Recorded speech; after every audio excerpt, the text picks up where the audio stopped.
দুদিন ধরে না ছেলে ভীষণ বমি করছে, তাই ভেবেছি যে ডাক্তার দেখাতে যাব। তো এখানে মা রেডি হচ্ছে অ্যান্ড আমরা ওয়েট করছি। মা রেডি হয়ে গেছে, এবার বেরোবো। তো চলো।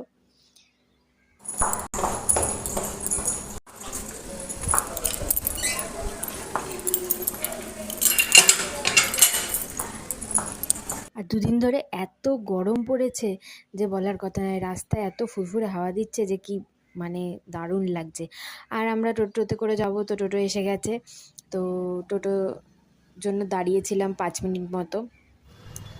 তারপরে ডক্টর চেম্বারে পৌঁছে গেলাম। পৌঁছে গিয়ে ওখানে আমাদের 9টায় টাইম দিয়েছিল, কিন্তু আমাদের যেতে যেতে 9:15 হয়ে গেছে। তবুও একটু তাড়াতাড়ি হয়ে গেল, নাহলে ডক্টরও একটু দেরি করেই আসে, তাই জন্য আমরা একটু দেরি করেই গেছিলাম। তাও 5 মিনিট মতো বসতে হয়েছে। তো এখন ওয়েট করছি কখন এই পেশেন্টটা বেরোবে, তারপরেই আমরা ঢুকবো। তো ডাক্তার দেখিয়ে এখন আমরা বাড়ির পথে রওনা দিয়েছি। তো আবার নেক্সট ব্লগে তোমাদের সাথে দেখা হচ্ছে। টাটা, বাই বাই, ভালো থেকো সবাই।